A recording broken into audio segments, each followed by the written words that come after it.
Okay,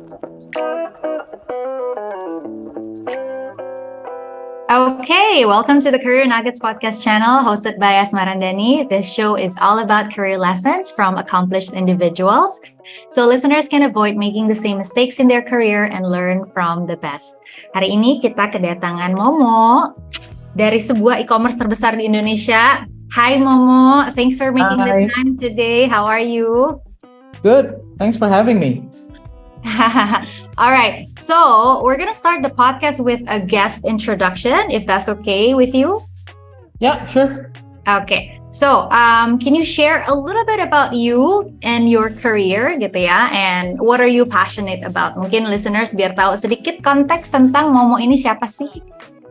Okay, so I'm currently leading the design team at Tokopedia. Before that, I was also in Gojek, basically leading the design team as well. So my whole career was mostly about design. Dulu sempat satu kantor sama Ajeng gitu ya. Also doing design. So I'm fortunate enough gitu to be able to work with in the industry that I'm passionate about. Whatever the business is gitu ya. Commerce ataupun anything else. Other than that, my passion is mostly about sushi. Okay. Boleh nggak dielaborate sedikit nih desainnya tuh desain apa sih kalau misalnya di e-commerce? Yeah, so tim gua itu basically handle yang ngedesain aplikasinya Tokopedia gitu. Jadi semua ya yang di mobile app, yang di websitenya juga gitu, mau dibuka dari mobile browser itu pokoknya bagiannya di tim gua. Jadi kalau yang bagian marketing gitu, iklan segala macam itu ada beda tim lagi. UI, UX, ada research-nya, ada copywriter, ada ilustrator gitu ya. Tapi majority of the people namanya product designer gitu. Kalau sebelumnya mungkin ada juga namanya product designer yang lebih ke industrial product gitu ya. Feature gitu kan atau something else. Kalau yang ini digital product lah gitu. Nah, sekarang kayak how did you get into the role? Tadi kan ada sedikit cerita ya kan, terus sebelumnya ada di Gojek gitu kan. Nah, sekarang ada di Tokopedia. Kayak gimana sih ceritanya sampai kayak you get into this design career? Awalnya itu role product designer kan nggak ada. Zaman dulu adanya web designer gitu. Sampai sekarang juga masih ada sih web designer. But that was the only role namanya lah gitu ya back then gitu. So that was what my first job as gitu. Awalnya sih karena suka internet sama suka desain gitu. So that was something that I'm very passionate about, yang gue coba kulik-kulik gitu kan. Terus ternyata fortunate enough ketemu sama good people dari Twitter gitu ya, yang freelancer yang mau mengadopt gua gitu buat ngajarin gitu. So I started in a very small studio di Bandung. My first maybe 2-3 months was just learning gitu. Karena mulainya dari from scratch, sama sekali nggak ada experience sama sekali. Jadi belajarnya benar-benar dari otodidak dan dari orang-orang yang kind enough to bersabar untuk ngajarin gue gitu ya dan menanggapi semua pertanyaan bodoh gue gitu kan. That was the very beginning gitu. Akhirnya evolve as UI designer namanya. Role-nya sebenarnya mirip-mirip karena mostly kan masih tetap visual gitu ya.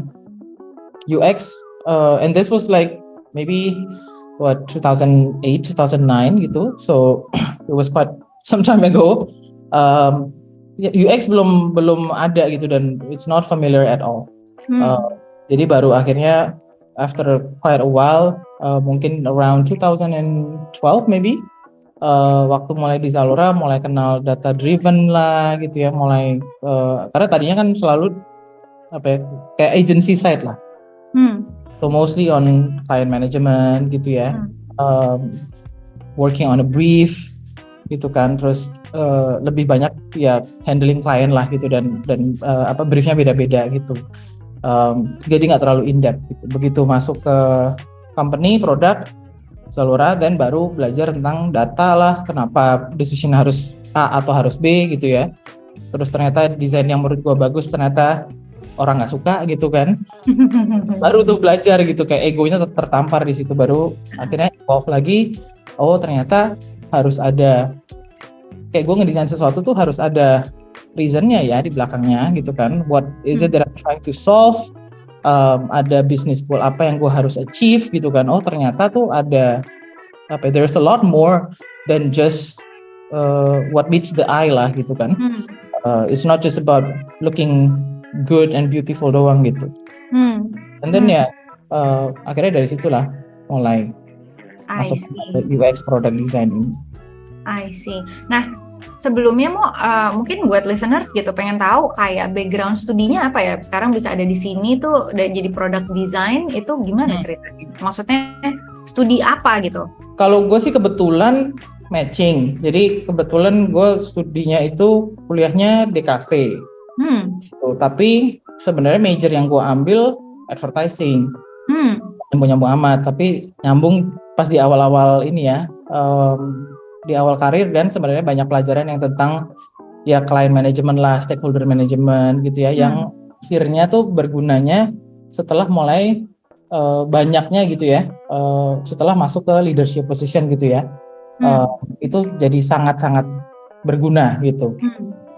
My past experience juga sempat ada di agency juga, jadi agak nyambung dan itu jadi semuanya nge-support gitu. Tapi kalau role product designer sendiri sebenarnya studinya bisa macam-macam gitu, kayak di tim gua ada juga yang arsitek, ada yang teknik industri gitu, ada yang ekonomi. Jadi lumayan variatif ya. Jadi sebenarnya kalau hari gini sih sebenarnya nggak, lumayan open lah gitu untuk transisi ke product designer. I see. Nah kan kalau misalnya lu kan tadinya di DKV kan ya, terus memang lu udah punya lah foundationsnya gitu kan, how to look at design gitu kan, how do you translate sesuatu menjadi sebuah visual yang attractive gitu kan untuk orang. Tapi kalau misalnya orang yang sama sekali berbeda gitu, misalnya dia nggak tahu fundamentals dari si desain, how do they make it ya kalau misalnya mereka punya interest untuk ada di product design? Kira-kira jalurnya kemana sih, Mo? Product design itu pada ya, esensinya sebenarnya ya, itu tentang problem solving. Intinya sebenarnya itu. Skill bisa mendesainnya sebenarnya, kalau kayak kita ngomongin yang kayak sekarang pakai tools, apa ya, digital toolsnya lah gitu ya. Sebenarnya bisa apa aja gitu. Ini gue ini ya ngasih jawaban yang ngasih respon yang versi pragmatisnya ya. Tapi menurut gue sebenarnya this is the fundamental of it gitu. It is about problem solving. If you want to start, if you have interest gitu ya, and if you want to start learning more about it, there's a lot of reading on the internet gitu ya tentang how the thought process is, karena memang butuh apa ya, jalan pikiran yang terstruktur gitu.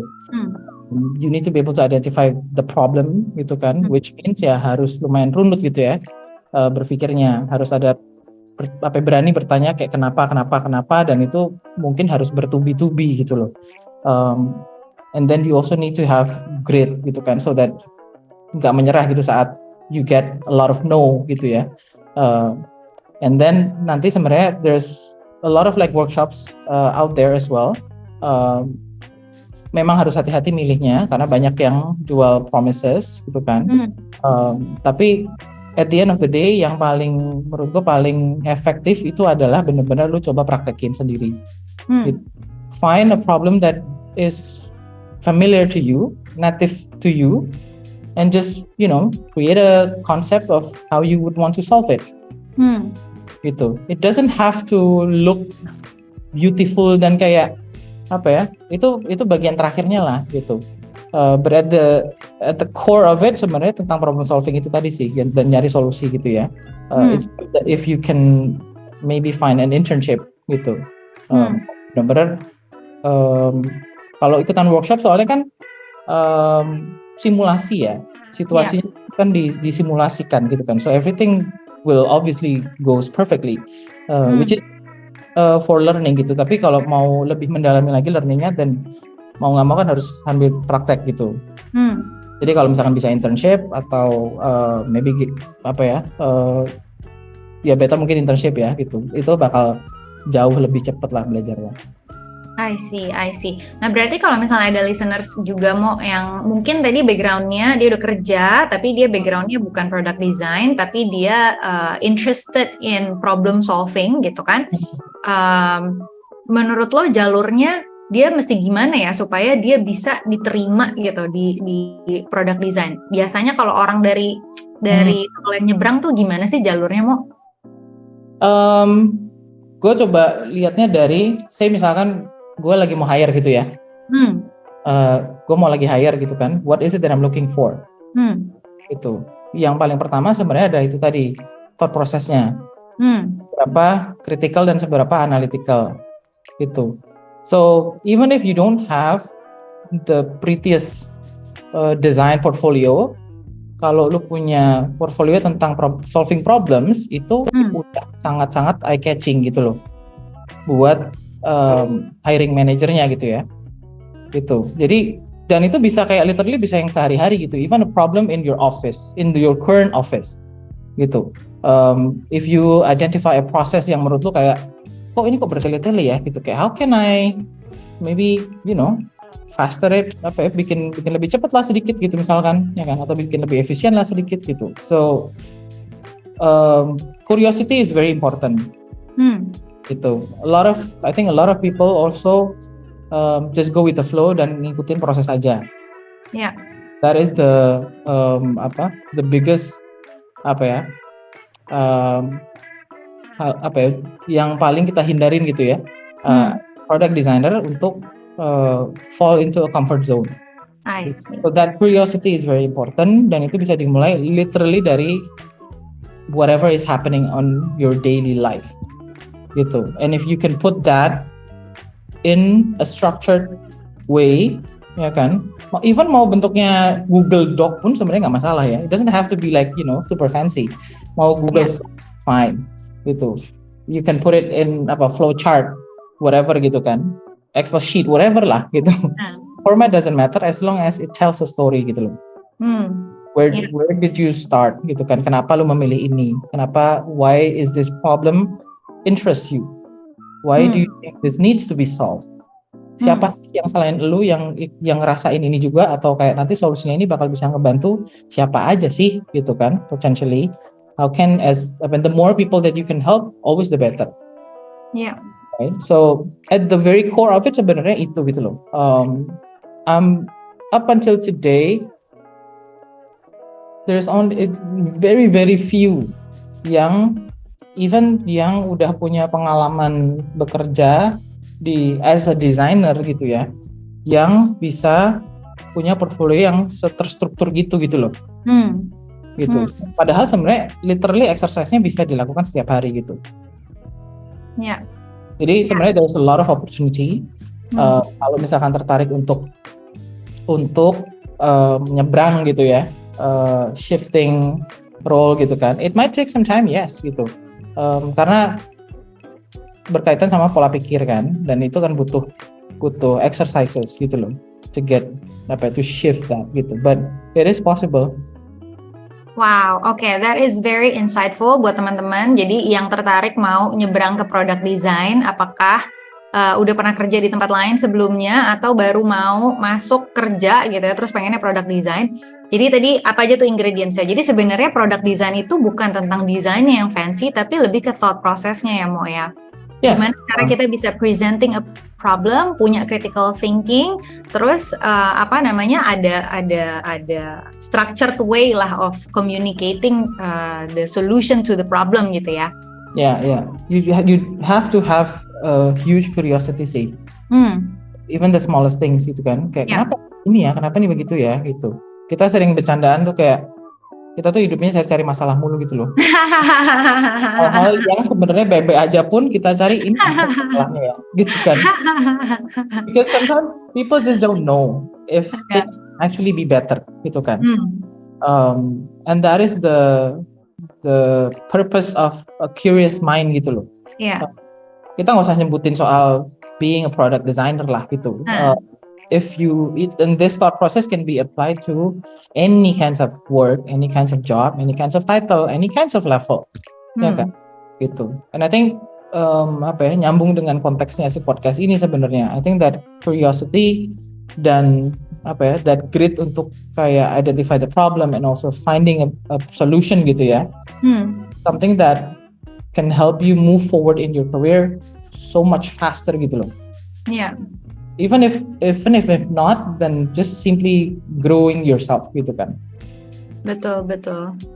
Oh wow, oke. Nah, tuh dengerin ya teman-teman. Ini banyak banget loh tips-tipsnya langsung dari Momo nih ya. Dari judulnya apa sih? Head of Design atau gimana sih? Kalau judulnya sekarang AVP Product Design. Ya, VP. Nah, tuh jadi yang tertarik ya, coba dikulik nih LinkedIn-nya Momo, mungkin ada hiring. udah dikasih tahu soalnya semua ingredients yang dicari adalah apa gitu ya. Oke. Nah, Mo, menarik banget tadi kan yang udah lo jelasin.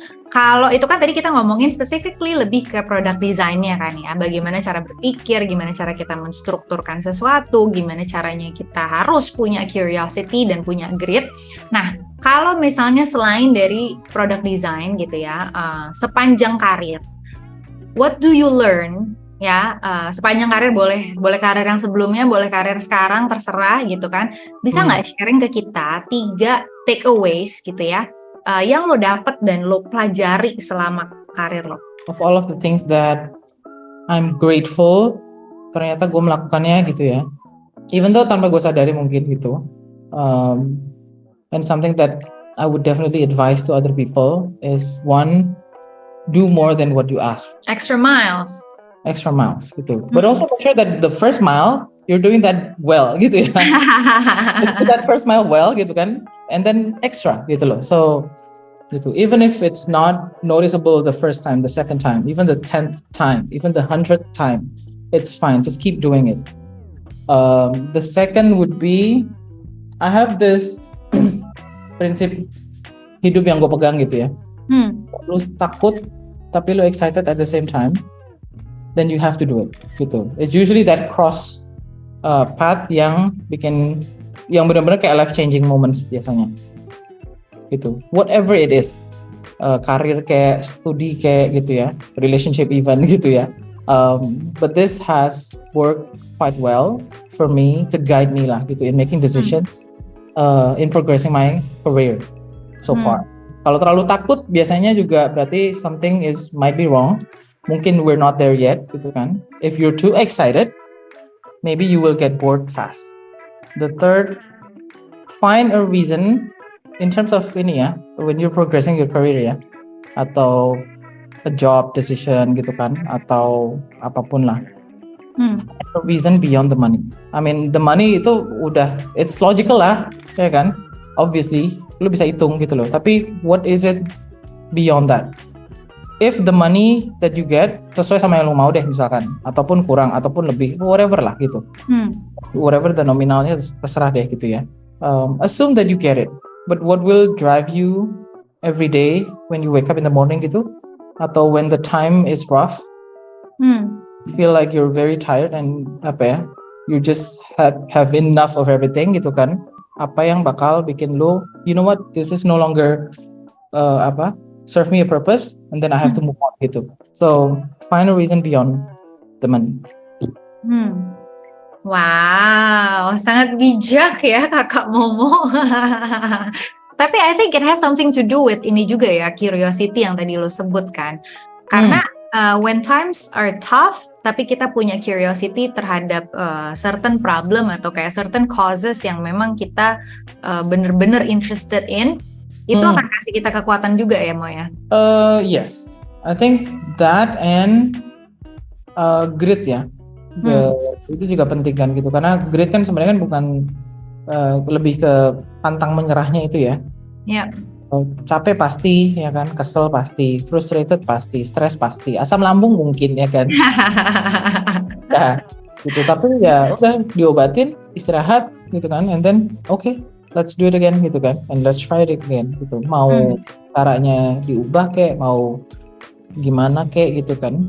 Jadi I think that combination is very important untuk terus dilatih gitu. I know that it doesn't come easy, and it's not like there's like, okay, now I have achieved great gitu, enggak sih ya.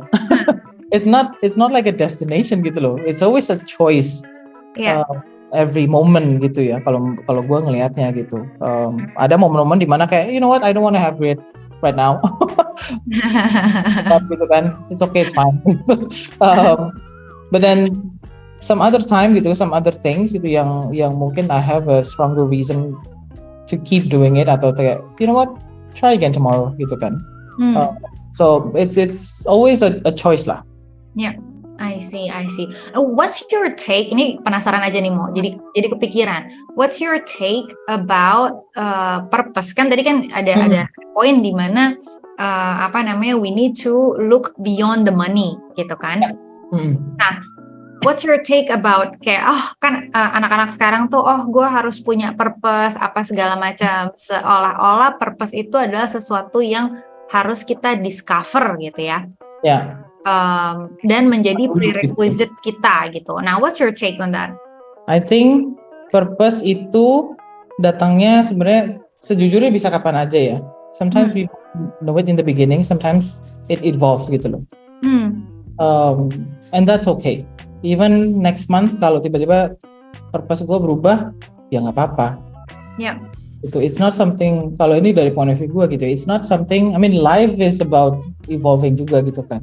I don't see the reason why it has to stick to just one thing and one thing only, dan as if itu kayak final destination yang lu cari seumur hidup gitu kan. I think purpose itu harusnya it's something that should fuel you from wherever you are gitu loh, right now in your life or in your career gitu ya, or in your study atau whatever gitu.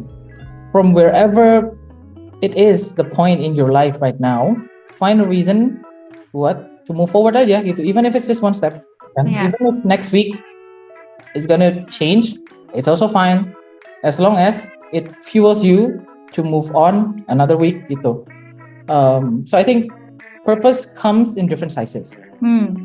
Sometimes it's in bite size, sometimes you find something bigger. Even with the bigger one, you still have to be able to sort of like break it down into bite sizes gitu ya, so that you know you have small wins gitu kan. Jadi lu bisa celebrate and appreciate yourself and appreciate the process as well gitu kan. And it's okay gitu. It's also okay to hold on to maybe a bigger purpose yang dipunyai seseorang yang lain gitu loh. But that becomes your purpose kan. My purpose is to support this bigger goal. And then di spesifikan lagi gitu kan. Okay, apa sih yang gue mau support gitu kan? Should I support with my time? Should I support with money? With my skill? With whatever gitu kan? So you can define it sesuai dengan apa yang lu punya dan apa yang hidup lu lagi ada di mana sekarang lah gitu kan. Dan what is it that you need gitu loh to move forward gitu, to go through tomorrow or next week or next month or next year. I really like that. I mean, karena purpose itu bukan final destination ya. Kayak kita discover sekali, terus habis itu udah gitu. Ya purpose bakal bisa jadi moving gitu kan, tergantung stage of life-nya kita juga. Bisa aja besok tiba-tiba berubah gitu. And I think that's fine gitu loh. I don't think purpose ini harus dijadikan alasan gitu. Not doing anything for procrastinating gitu ya. Yeah. Kadang-kadang soalnya kan kita ini ya yang digadang-gadangkan sering kali kan, wah purpose-nya itu kayak changing the world gitu ya. If everyone is trying to changing the world, then probably gonna be chaos gitu ya. Gue sih percaya semua orang punya role-nya masing-masing gitu loh. Yeah. Apapun itu pasti semuanya bring values.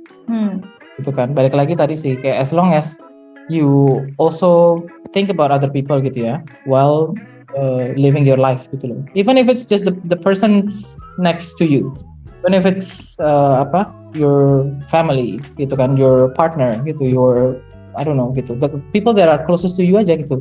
Gak usah kayak muluk-muluk sampai kayak gua mau change the world gitu ya. That is good, but it's okay gitu kan. Even if it's not, it's okay. I have recently in the past couple of months, I've been sharing this to my team juga gitu. Di dalam hidup itu Ini itu muncul tiba-tiba dari reflection gua of my life in the past few years lah.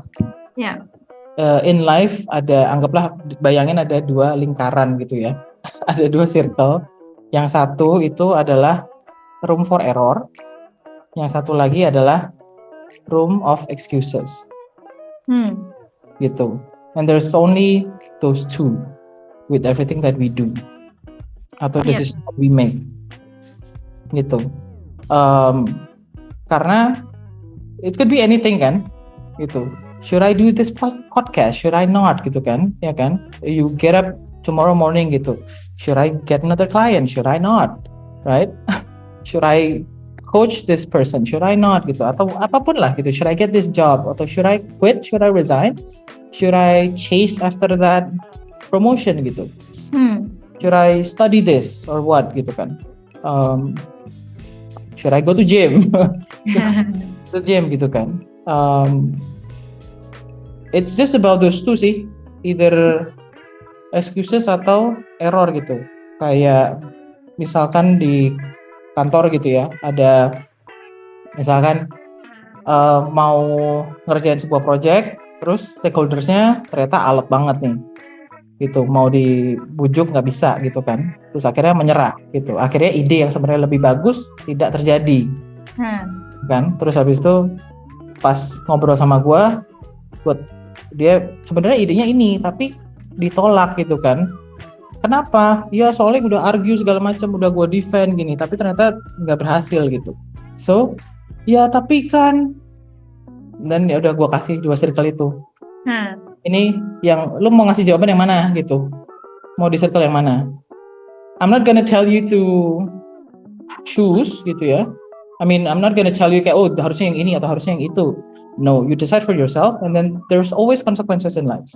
It will always bring you to a certain path. So and that's something yang apa ya, yang gue selalu coba ingat-ingat gitu, kayak every time that I have to make a decision gitu ya, no matter how small, what is it gitu? Is it hard because karena memang gue belum bisa, tapi berarti sebenarnya kalau gue if I tried anyway, then maybe someday I can. I really like that. Yeah, it's really good. Kayak ada room for error atau room for excuses. Nice. Jadi sebenarnya kayak intinya adalah ya lo coba dulu aja gitu ya. Maksudnya kayak it's better untuk lo masuk ke room for error, tapi lo udah nyoba daripada lo cuma making excuses. Is that the insight? Yeah. So initially it came from a couple of things gitu kan, in life but also like in workplace juga gitu. There is this kan sekarang kan trennya kan safe space gitu ya, apa namanya, psychological safe space gitu. Yes, I am supportive of that, but it's a very thin line between that two gitu loh, antara excuses atau you're actually trying even though it's hard, even though you know that you might not succeed. I think that is a very thin line gitu. A lot of time in my observations gitu ya, yang gue alamin, yang akhirnya bring me to this reflection was that excuses gitu loh. People tend to fall into excuses and justify that as a reason. Dan in the name of ya tapi kan ini kan it has to be a safe space gitu kan, yang apa ya kayak as if you cannot be pushed, as if it has to be comfortable, as if it has to be nice and comfy and just sparkles and rainbows gitu loh. It's because it's not gitu. It's not apa ya, if you want to move forward, then adversity is your best teacher gitu ya. Discomfort is the best sign of growth. Yes, gitu kan. Growing pains gitu kan. So it is safe. Karena apa? Karena you can make mistakes. Gitu kan. So I think there's some point of view yang agak salah kaprah gitu ya. Tidak di semua orang gitu dan tidak di semua situasi memang gitu. Tapi from what I observe in several groups in my team, which is young people gitu loh. So it is very understandable. Safe space-nya ini jadinya diterjemahkannya menjadi begitu gitu ya. As if kayak ya kok berat sih gitu, kok capek sih gitu kan, kok nggak habis-habis sih kerjaannya gitu. Lo kan kerjanya cari-cari masalah. Itu literally kayak job requirement gitu kan. Even yang hal-hal yang bebe aja tolong dicari dong masalahnya gitu kan. Tapi ya gitu loh kayak I'm trying to like give a different perspective of what safe space means, especially in work environment gitu ya, to my team gitu. Because it is a safe space. Bukan berarti kayak there's a lot of pressure gitu kan, it give me stresses, burnout, and then jadi ini nggak safe space gitu. It's not. Kan lo udah sign up jadi produk ya. Betul. You are given opportunity to literally make mistakes. Iya. So how is it not safe? I'm not gonna, lu nggak akan di-punish whatever kan? No.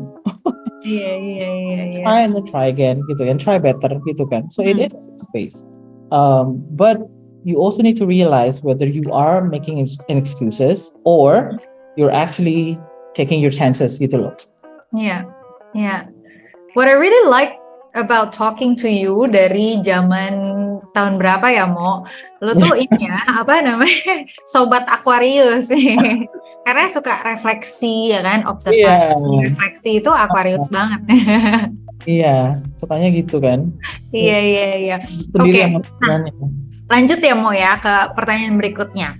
Apakah ceritain your biggest mistake gitu that you made in your career and how did it change how you operate since? Okay, that is very interesting. I think the biggest one, I thought I can do everything myself. Gue merasa mungkin agak ada imposter syndrome juga gitu ya. It was my first experience untuk nge-handle such a big role and such a responsibility. I felt that I was gue ready nih, gue bisa nih, kayaknya bisa deh gue solve gitu kan. And then I feel like I know better gitu than other people. And then I try to be everywhere. Gue mau ada di semua tempat, gue mau tahu tentang semuanya, yang akhirnya gue setipis martabak. Martabak gitu. Very thin. Means I'm very fragile gitu kan. Gue stretching myself very thin, akhirnya kan gue hanya tahu the surface. Gitu. So I don't set boundaries. Didn't set boundaries. I didn't say no.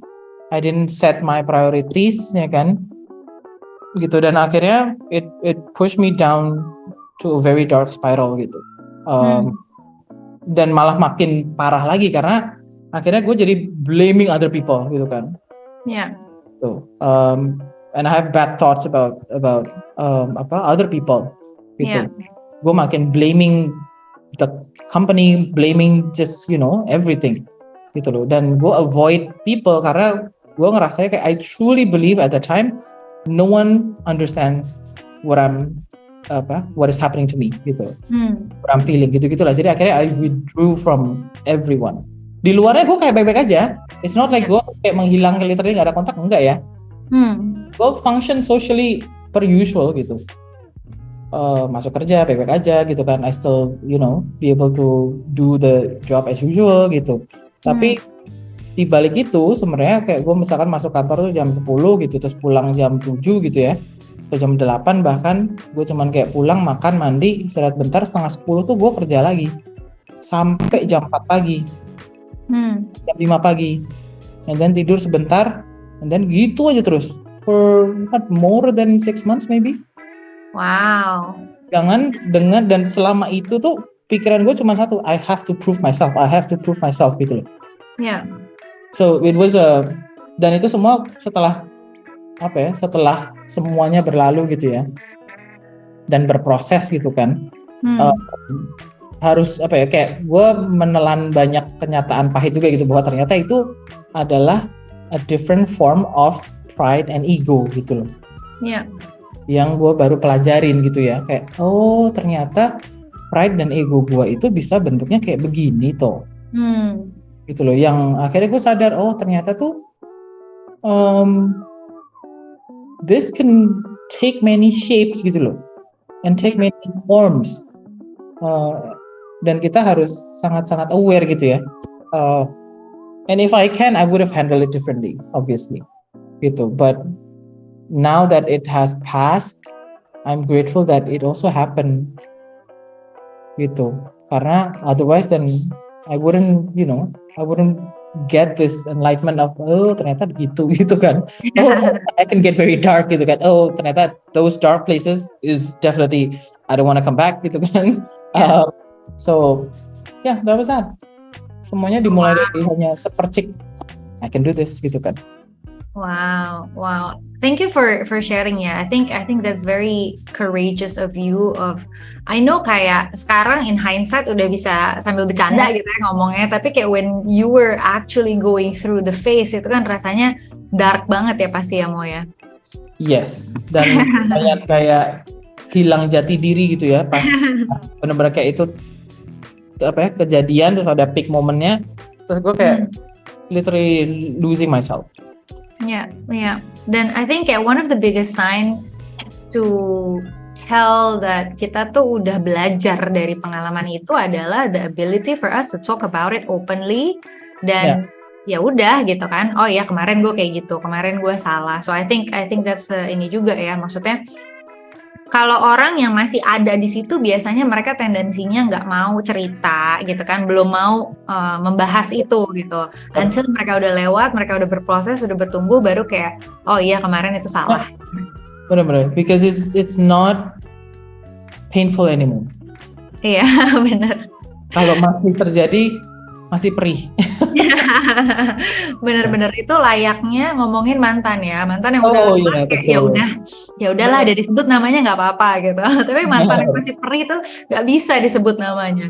You know who gitu. Sekarang masih perih. Oke. Nah lanjut ya Mo. Kalau misalnya nih before we wrap up the episode gitu ya, can you leave us a wisdom nugget to our listeners gitu ya? Share aja wisdom nugget apapun yang menurut lo. Apa lagi ya? Kalau bisa kasih satu pesan gitu yang kayaknya paling bermakna buat lo gitu. Paling bermakna. Apa ya? Coba apapun yang lu pengen lakuin, cobain aja dulu lah gitu, because you never know. Ini karena lu kerja di Tokopedia jadi kayak begitu hashtagnya apa gimana? Kalau Tokopedia kan mulai aja dulu ya. Iya. Tapi ya turns out balik lagi tadi sih, I think the two circle would be the best advice. Buat ngecek gitu ya, kayak gue tuh bahkan sampai itu gue gambar di whiteboard di kantor gitu ya, gede-gede gitu kan, room for error, room of excuses gitu kan, and then jadi biar everyone in the room itu ngelihat gitu loh, dan every time we argue and debate about something, we discuss about things gitu kan, why can't we do something atau why do we have to do something, what is important, and then kalau kita ngerasa kayak the other person atau someone is making an excuses, then kita point out to that whiteboard, which one are you in right now? That's a nice way of saying it. Gitu kan, excuses gitu kan, and then akhirnya jadi kayak secara nggak langsung jadi agak ngelatih self awareness ya. Gitu. Benar-benar. That would be the essence of my wisdom. Karena ya itu tadi gitu, kayak either it's only those two lah gitu, excuses atau even if it's hard then do it anyway gitu kan, even if you know that you might fall. And it might hurt, you do it anyway. Iya. Sesuai nih, memang spiritnya Momo ini sangat sesuai dengan tempat dia bekerja gitu ya. Jadi aja gitu, mulai aja dulu. Anyways, kayak from what you just shared, sebenarnya ada satu insight lagi sih Mo, kayak that goes to show how salah satu bentuk leadership style yang menurut gue cukup baik gitu ya adalah kita nggak memaksakan sebuah jalan gitu kan ke tim, tapi kayak kita kasih analogi atau kita kasih pengertian bahwa ada beberapa path yang sebenarnya mereka pilih, lalu berikan empowering them to make a conscious choice and being aware of what they're about to choose or what they're about to do. I think that's also very powerful sih. Maksudnya dari apa yang tadi lo ceritain, lo datang ke kantor, lo gambar gitu kan, gede-gede di whiteboard. I think sebenarnya itu bisa ditiru juga nih. Mungkin untuk teman-teman leaders yang lain gitu kan, bisa dicontek. Apakah datang ke kantor dengan bikin tapi itu kan formatnya ya, maksudnya formatnya adalah lo memberikan pengertian bahwa ada beberapa path dan membiarkan tim lo juga aware tentang apa yang mereka bisa pilih. Yes, I think ini sih nyambung ke situ tadi gitu ya, and I think you're right gitu. Just adding on that, instinct also plays a big role gitu ya. Apa sih namanya? Selain insting apa sih satu lagi? Apa gut feeling? Bukan Intuisi. Intuisi. Oke. Intuisi itu juga penting gitu kan. Karena kan when you're presented with these options ya kan, I don't want to force someone or to tell someone you have to do this. To a few people mungkin iya gitu. In some cases maybe yes. But at the end of the day, I hope that they can decide that for themselves. What I want them to trust more is their intuition. Gitu. And I think I totally agree with you. Because mungkin ini juga nggak works for everyone, gitu kan. Dan gaya leadership orang juga beda-beda. Yeah. More of karena gue lebih cenderungnya begitu. Jadi akhirnya that is what I'm projecting to my team juga gitu kan. Yeah. Jadi sebenarnya juga leadership orang juga mungkin bisa beda-beda lah gitu. What I always tell my team is to bring your best self gitu every day, whatever that is. Just bring your best self and try to maintain that, and maybe just point whatever percent better during our interactions lah. Gitu. Selama karir kita kerja bareng dan segala macam, hopefully this interaction itu bisa get you just a little bit better. It's already fine gitu. Yeah. Tapi whatever that is lah, karena gue pengen I truly believe that diversity of personality is actually a wonderful thing gitu, and can bring a lot of a good change gitu kan. Yeah. Wow. Wow. Okay. With that powerful statement, we can wrap up the episode. Thank you so much, Mo, for sharing, and thank you so much for being with us.